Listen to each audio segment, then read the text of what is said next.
Last time on Shakespeare Off the Shelf, I started making an argument for why editions matter. And now, the conclusion. For how long? As long as it takes, but no more than 11 minutes. Here's my favorite example, and it comes from the play Love's Labour's Lost. The reason I'm interested in this is that I am currently editing the play Love's Labour's Lost for the new set of Cambridge Shakespeare editions. So there's a point in Act 2 where the princess and her ladies enter, and they meet with the men, King of Navarre's men. And one of the main characters of the play, his name's Berowne, he at one point comes forward and speaks to one of these women characters. Now, if you read this in a modern text, the interaction appears to be between Rosaline and Berowne. So Berowne says, "Did I not dance with you in Brabant once?" And Rosaline, in this modern text, says, "Did I not dance with you in Brabant once?" And Berowne responds, "I know you did." And Rosaline says back, "How needless was it then to ask the question?" Berowne responds, "You must not be so quick." This is, for lack of a better term, a meet cute.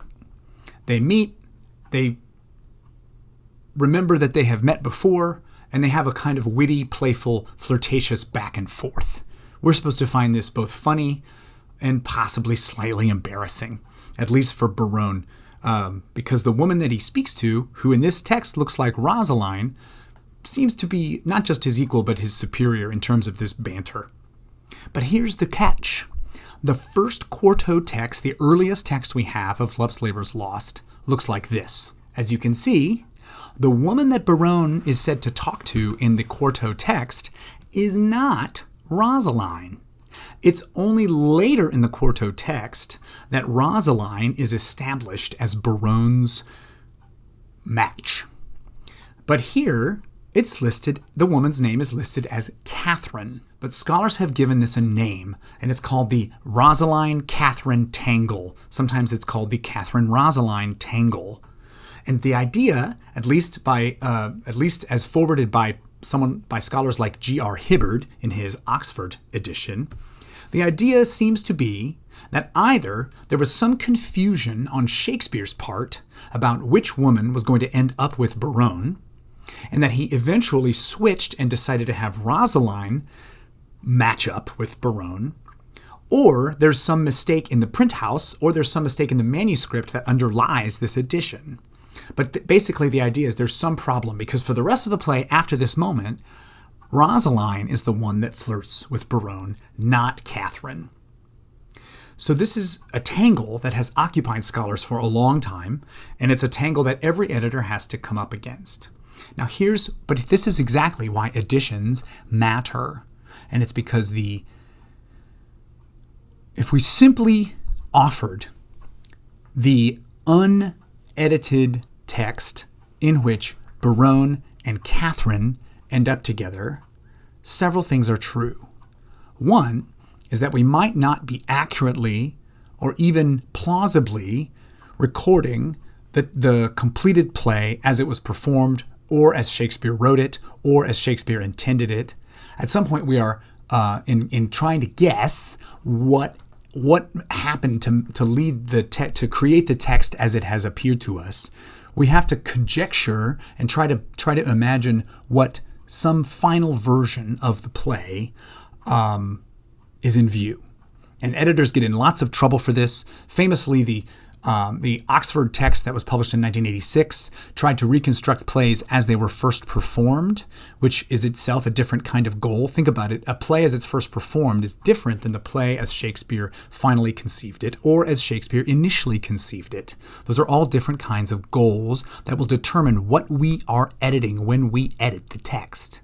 Now, the reason the Rosaline-Katherine tangle is so frustrating is that it's clear from after this moment, Berowne and Rosaline are meant to be together, so it doesn't make much sense that he flirts with Katherine here. So at least scholars seem to agree that something happened that caused this to be switched, or that it was not changed to Rosaline in retrospect once someone ended up deciding that Rosaline was the woman for Berowne. The reason we need an editor is to decide And again, think about this in terms of interface. Decide how users will access the action of this play. My preferred way to do this, and this is what I'm doing for my edition, is to edit the text largely according to the tradition that has now been established by scholars, which means I'm going to change Katherine's name here to Rosaline, because I think it's fairly clear. I'm persuaded by Hibbard and other scholars who think that Katherine was a kind of first draft, and that we see Shakespeare revising his plans as he writes the play.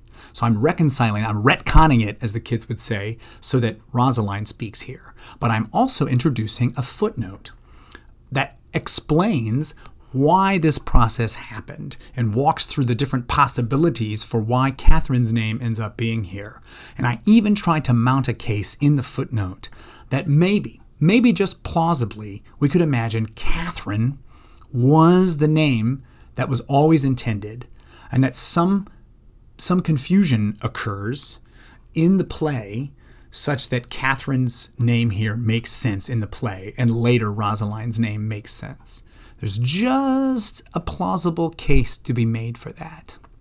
But that's the point I'm trying to make here, which is that as an interface, an edition is not only giving readers access to some notion of the text as it was completed, or as it was intended, or as it was performed, or whatever, gives us some access to that. It also gives us access to the editorial genealogies through which the text has passed, so that when readers look at the play, they don't just see some seamless, perfect, non-secreting play.